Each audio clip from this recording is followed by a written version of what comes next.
Hola a todos, bienvenidos al episodio 3 de nuestro podcast de la Fundación Apoyo a la Familia. Soy Gabriel J. Lorca y estoy emocionado de estar aquí con ustedes una vez más. Como saben, nuestro podcast está enfocado en proporcionar un contexto exegético a los diferentes capítulos de la Biblia.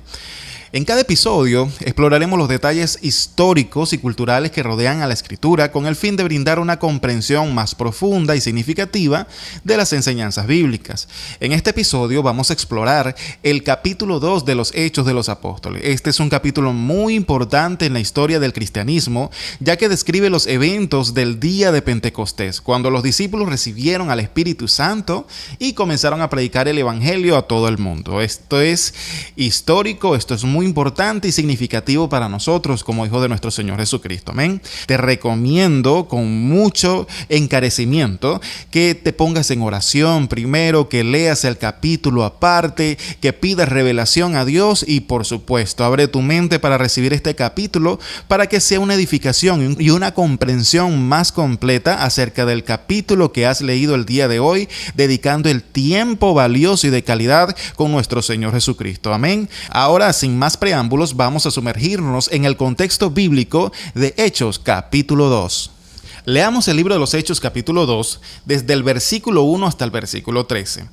Cuando llegó el día de Pentecostés, estaban todos unánimes, juntos, escucha bien, juntos, y de repente vino del cielo un estruendo, como de un viento recio que soplaba, el cual llenó toda la casa donde estaban sentados.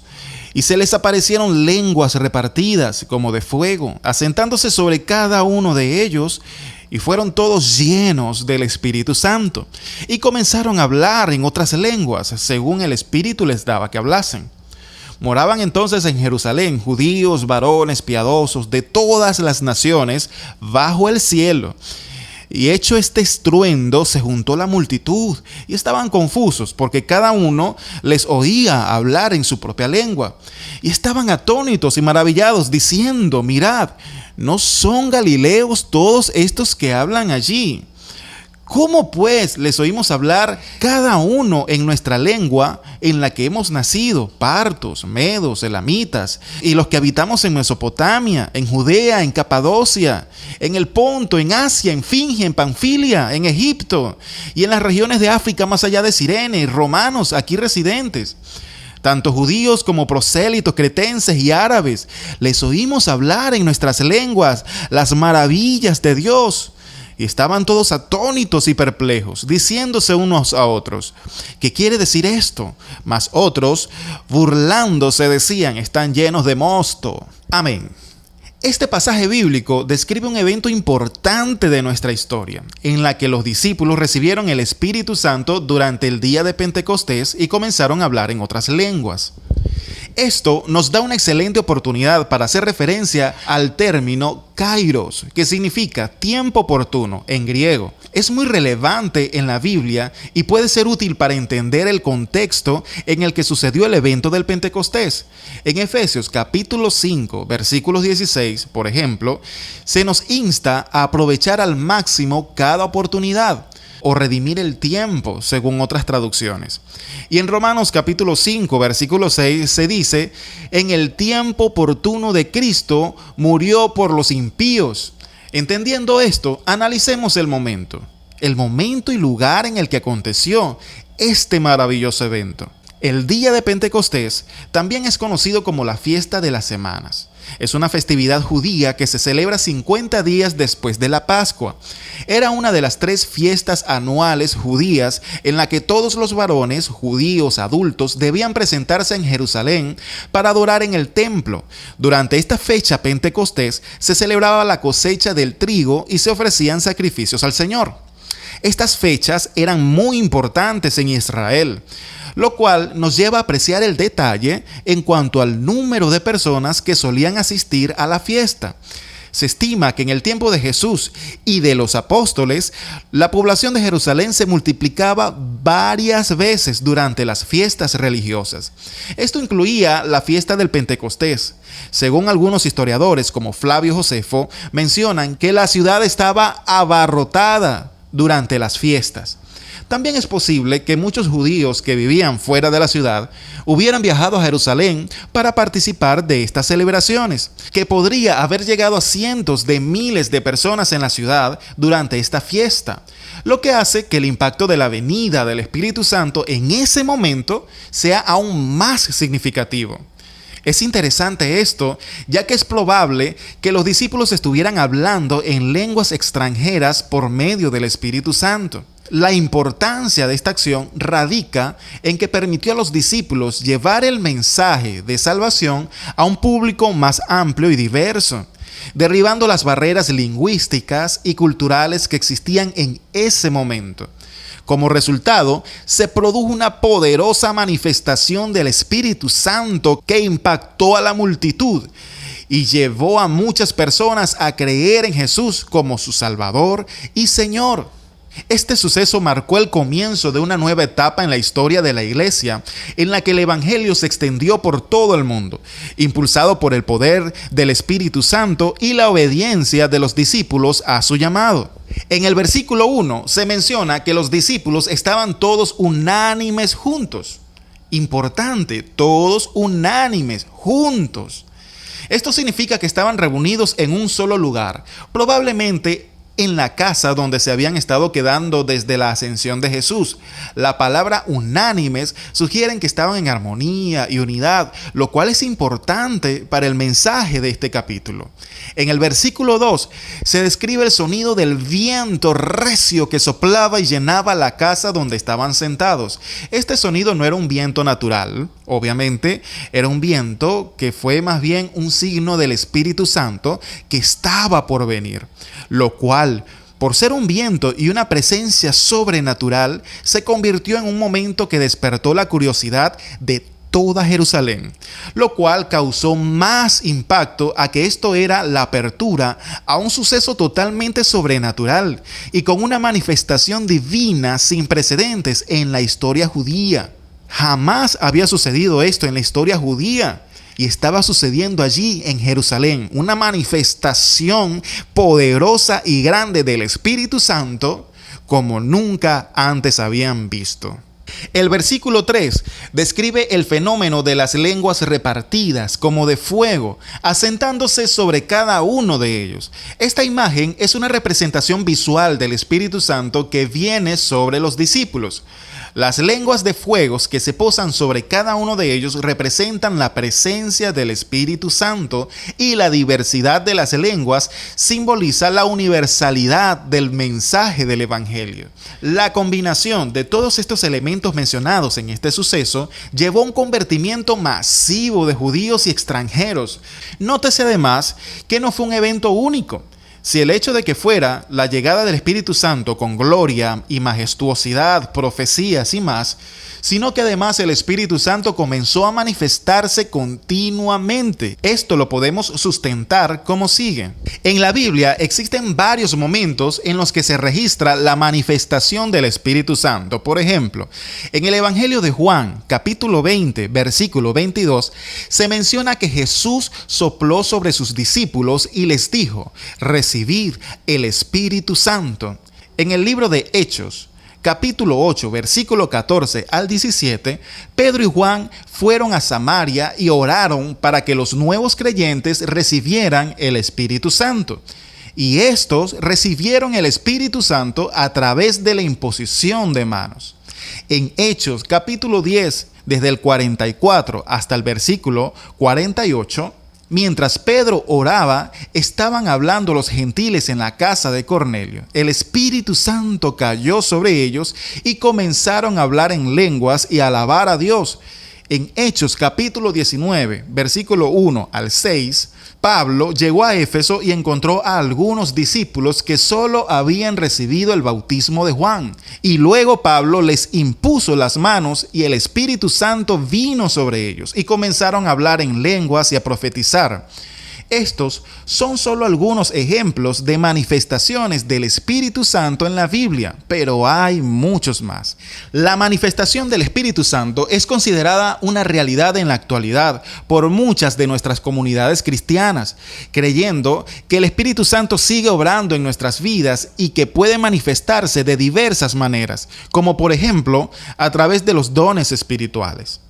Es importante destacar que existe una diversidad de creencias en cuanto a la manifestación del Espíritu Santo en la actualidad y que éstas pueden variar según la denominación o la interpretación de cada persona o comunidad cristiana. Otra enorme ventaja de la llegada del Espíritu Santo es que Él vino acompañado de muchos elementos importantes y transformadores para nuestras vidas, y mencionaremos algunos de estos aspectos.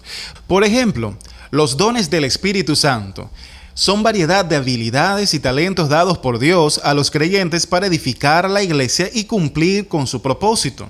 En 1 Corintios, capítulo 12, desde el versículo 4 hasta el 11, se mencionaron algunos de estos dones: sabiduría, conocimiento, fe, sanidad, milagros, profecía, discernimiento de espíritus, variedad de lenguas o hablar en otros idiomas. Ahora, hablemos de los frutos del Espíritu Santo, como se mencionan en Gálatas capítulo 5, versículo 22 al 23, que son amor, gozo, paz, paciencia, benignidad, bondad, fe, mansedumbre y templanza. Estos frutos se manifiestan en la vida de un creyente que está lleno del Espíritu Santo y que vive en obediencia a Dios. Aquí podríamos hablar tantas cosas maravillosas, pero esto tendrá su ocasión y su momento en otros episodios. Desde un contexto bíblico, el Espíritu Santo es presentado como la tercera persona de la Trinidad. Aunque Trinidad no es un término que aparece en la Biblia, es un término que usamos para poder hablar sobre el Padre, el Hijo y el Espíritu Santo, la divinidad a través de los tres y los tres en uno. En este contexto, el Espíritu Santo es descrito como un consolador, un guía, un maestro, un intercesor y un sello de garantía para los creyentes. Esto lo podemos sustentar y te animo a que lo anotes y leas en el capítulo 14 de Juan, desde el versículo 16 hasta el 17. También en Juan 16, 13 al 14, Romanos 8, 26 al 27 y Efesios capítulo 1, versículo 13 al 14. También se menciona que el Espíritu Santo es santo, Espíritu Santo, y que Él produce la santidad en la vida del creyente. Por lo tanto, si el Espíritu Santo está en nosotros y vivimos en obediencia, escuchamos su voz y practicamos lo que Él nos inspira y nos enseña coherentemente con la palabra de Dios, por medio de una relación de calidad que tengas con el Espíritu Santo va a producir santidad. El vivir en santidad, que es apartado para el Señor, no significa que te apartas de la sociedad. Te incluyes en la sociedad siendo luz en medio de la oscuridad para convencer de luz y transformación a la comunidad, a la sociedad que está en perdición sin conocerlo. El Espíritu Santo es quien convence al mundo de pecado y justicia y juicio. Esto lo podemos avalar en Juan 16, 8 al 11. Él es quien capacita a los creyentes para ser testigos de Jesús en todo el mundo. En el libro de Hechos, capítulo 1, versículo 8. Por esto, sus dones, los frutos que produce en nosotros y la persona del Espíritu Santo, estos tres elementos son vitales para nuestra vida cristiana, ya que permiten a los creyentes cumplir con el propósito de Dios y ser transformados a su imagen. El Espíritu Santo es un regalo invaluable que nos ha sido dado después del sacrificio de nuestro Señor en la cruz. A través de la obra del Espíritu Santo en nuestras vidas, podemos experimentar la presencia de Dios de una manera íntima y profunda. Él nos da la capacidad de vivir vidas santas, de comprender la verdad de las Escrituras, de orar con poder y de experimentar la paz que sobrepasa todo entendimiento. El Espíritu Santo es la manifestación del amor y la gracia de Dios para con nosotros y es nuestro mayor recurso y ayuda en nuestra vida cristiana. Por lo tanto, si el Espíritu Santo es nuestro mayor recurso, ¿por qué no dedicar tiempo para fortalecer esta relación? Ahí te dejo esa pregunta, porque el tiempo de calidad con tu maestro te dará los frutos y el cumplimiento del propósito de Dios en tu vida que tanto has deseado. Leamos acerca del primer discurso de Pedro en el libro de los Hechos, capítulo 2. Ahora vamos desde el versículo 14 hasta el versículo 42. Leamos. Entonces Pedro, poniéndose en pie con los 11, alzó la voz y les habló diciendo: varones judíos y todos los que habitáis en Jerusalén, esto os sea notorio y oíd mis palabras. Porque estos no están ebrios como vosotros suponéis, puesto que es la hora tercera del día. Y en los postreros días, dice Dios, derramaré de mi espíritu sobre toda carne.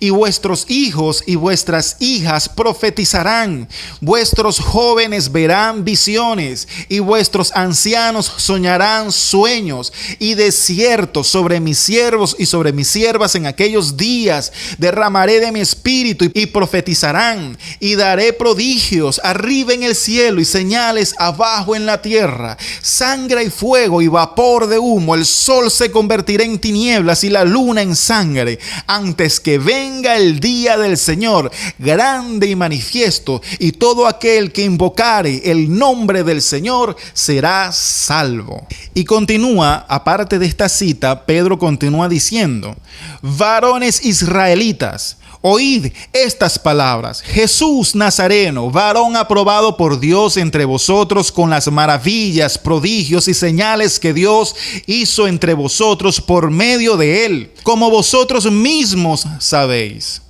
A este, entregado por el determinado consejo y anticipado conocimiento de Dios, prendisteis y matasteis por manos de inicuos, crucificándole, al cual Dios mismo levantó, sueltos los dolores de la muerte, por cuanto era imposible que fuese retenido por ella. Y sigue diciendo Pedro: porque David dice de él: veía al Señor siempre delante de mí, porque está a mi diestra, no seré conmovido.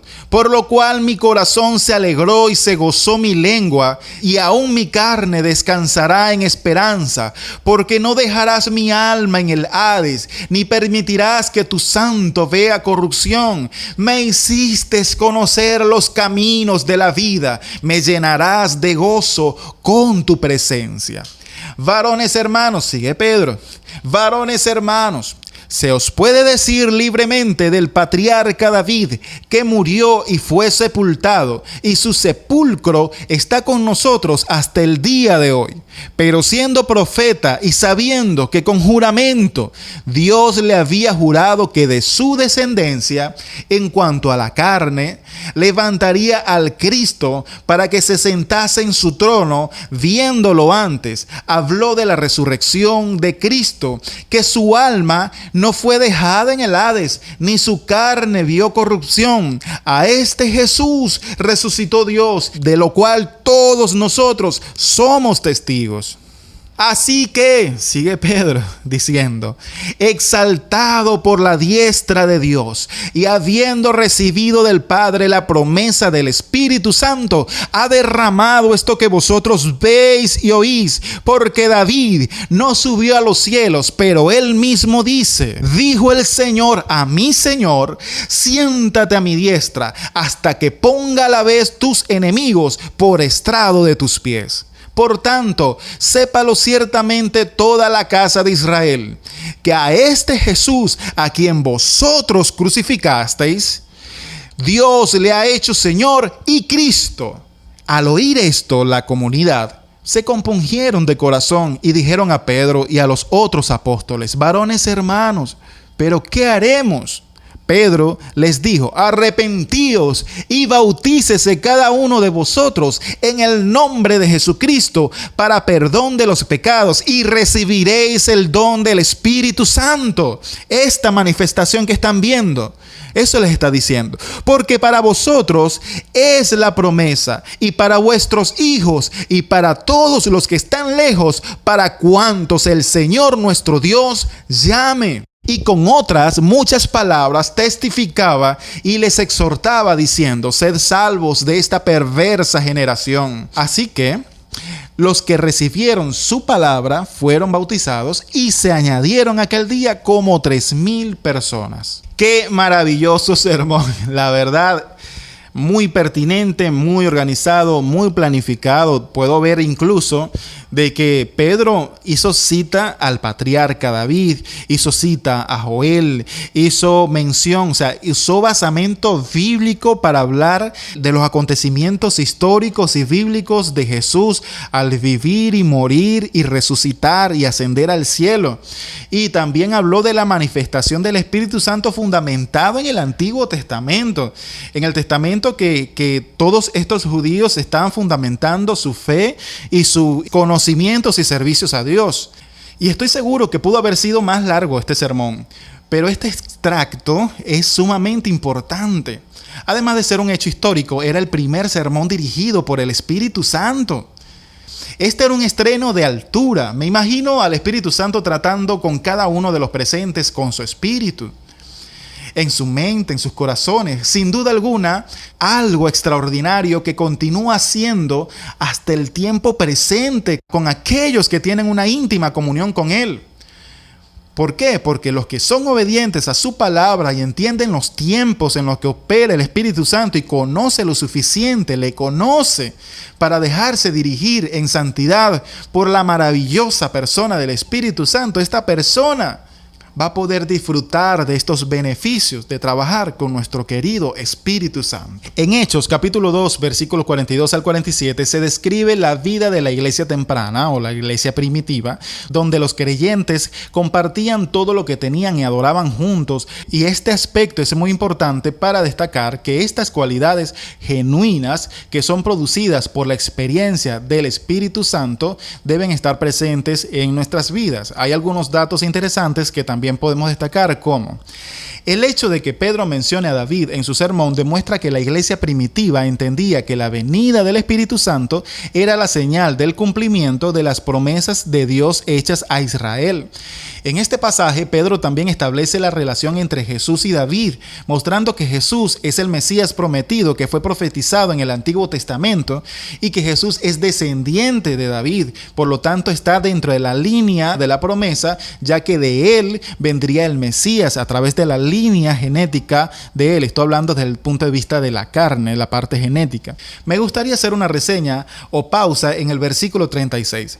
Sepa pues ciertísimamente toda la casa de Israel que a este Jesús, a quien vosotros crucificasteis, Dios le ha hecho Señor y Cristo.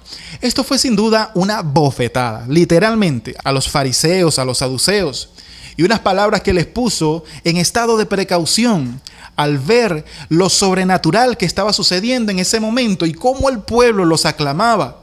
Imagino que esto también levantó muchas emociones. La primera, celos, porque no podían entender por qué los apóstoles y otros galileos Dios se les manifestó de esta forma y no con ellos, que representaban la fe de Israel. Otra emoción, miedo, porque el apoyo masivo del pueblo podría generar una reacción en contra de aquellos que acosaron hasta el punto de matar a Jesús, el Mesías, quien acababa de compartir con muchos de ellos ya resucitado y que además les dejó el regalo del Espíritu Santo, que es bíblico, que además se manifestaba con un extraordinario poder y con accesibilidad para todos, no solamente para algunos. Y la tercera, confusión. Estos sacerdotes, estos fariseos, estos saduceos pudieron haberse sentido confundidos en este momento con todo lo que estaba sucediendo. Recuerden que los líderes religiosos los visualizamos nosotros como malos y con cierta justificación. Sin embargo, por su amor a la ley de Dios, muchos de ellos no podían dejar entrar a Jesús a sus corazones, porque como en ese tiempo se levantaban falsos mesías, ellos pensaban que el mismo diablo usaba a Jesús.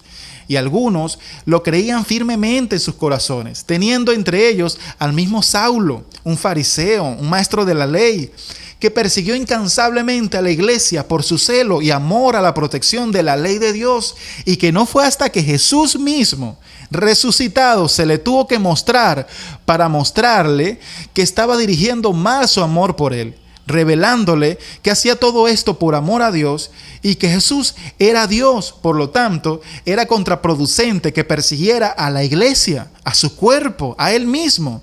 Al revelársele esto, te imaginarás el impacto sobre su vida al saber que perseguía al pueblo de Dios. Lo que deseo destacar es que muchos de ellos experimentaron muchas emociones que no les permitía definirse ni hacer una selección, y que estas palabras que usa Pedro en este versículo les acusaba.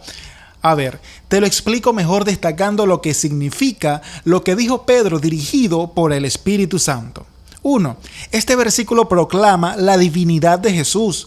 Pedro está haciendo una declaración audaz al afirmar que el hombre que fue crucificado en una cruz es el Señor y Cristo. Esta afirmación es una piedra angular de la fe cristiana y establece a Jesús como Dios mismo. 2. Este versículo también es importante porque habla de la responsabilidad de los líderes judíos de la época en la muerte de Jesús. Pedro está diciendo que los que crucificaron a Jesús son responsables de la muerte del Hijo de Dios. Esto es importante porque muestra que la culpa no recae únicamente en los romanos que lo crucificaron, sino también en los líderes judíos que lo entregaron. Este versículo es importante porque muestra que la muerte de Jesús no fue el fin de la historia. Aunque los líderes religiosos pensaron que habían vencido, Dios lo había resucitado y lo había hecho Señor y Cristo. La resurrección de Jesús cambió todo y estableció su poder y autoridad como el Hijo de Dios. Este versículo también es importante porque muestra que Dios puede usar incluso los eventos más terribles para cumplir su plan. A pesar de la muerte injusta de Jesús, Dios usó este evento para cumplir su plan de salvación para la humanidad. Creo que con esto podemos entender lo poderoso que fue este mensaje de Pedro y que llegaba a cada persona según su papel en la historia en ese momento. Y aquí lo hermoso de esto es que el Espíritu Santo reforzaba el mensaje en sus corazones de manera individual según los propósitos del mismo Espíritu Santo. Participación que sin duda es el punto definitivo de convencimiento y transformación que solo el Espíritu Santo puede hacer. Leamos los últimos versículos de este maravilloso capítulo desde el versículo 43 hasta el 47. Y sobrevino temor a toda persona, y muchas maravillas y señales eran hechas por los apóstoles. Todos los que habían creído estaban juntos y tenían en común todas las cosas, y vendían sus propiedades y sus bienes, y lo repartían a todos según la necesidad de cada uno, y perseverando unánimes cada día en el templo, y partiendo el pan en las casas, comían juntos con alegría y sencillez de corazón, alabando a Dios y teniendo favor con todo el pueblo. Y el Señor añadía cada día a la iglesia los que habían de ser salvos. Amén. Gloria a Dios. Amados, es importante observar las palabras y conceptos clave en el texto. Algunas de ellas incluyen: 1. Temor. La palabra griega utilizada es phobos, que se refiere a un miedo reverencial o respeto hacia Dios. 2. Maravillas. La palabra griega utilizada es teras, que se refiere a milagros o señales sobrenaturales que muestran la presencia y el poder de Dios. Común. La tercera palabra, común. La palabra griega utilizada es koinos, que se refiere a algo que se comparte en común. Es importante que la palabra griega traducida como partir el pan en el versículo 46 es koinonía, que también se traduce como común unión o compartir. Esto enfatiza la importancia de la comunidad y la unidad en la iglesia primitiva. 4. Partiendo el pan se refiere a compartir la cena del Señor juntos. 5. Alegría. La palabra griega utilizada es chara, que se refiere a una felicidad basada en la gracia de Dios. La expresión gozo y sencillez de corazón en el versículo 46 es una traducción del griego eutimia cardias, que se refiere a un estado de ánimo alegre y libre, totalmente libre de preocupaciones. 6. Sencillez. La palabra griega utilizada es aplotes, que se refiere a la honestidad y pureza del corazón. 7. Alabando. La palabra griega utilizada es aineo, que se refiere a cantar himnos de alabanza a Dios. 8. Añadía. La palabra griega utilizada es prostitemi, que se refiere a añadir a una cantidad existente cada día. Es decir, que todos los días habían personas convertidas al Evangelio, a la palabra de Dios, a ser seguidores de Jesucristo y a poder tener en sus vidas la presencia del Espíritu Santo. Para cerrar, nuestro objetivo es ser ministros competentes y obedecer su mandato de evangelizar. Es una demanda directa de Dios y nuestro propósito como cristianos. Esto puede hacerlo de acuerdo a sus talentos y habilidades, asegurándose de que gana almas para Cristo. Como pastores debemos ser conscientes de que no solo debemos atraer a las personas a la iglesia, sino también formarlas y ayudarlas en su proceso de crecimiento. Esto es parte vital de la iglesia de Cristo y debe ser rodeado de las cualidades de la poderosa iglesia primitiva. Es un ciclo continuo en el que podemos ser ejemplos organizados y comprometidos en la tarea de edificar el cuerpo de Cristo.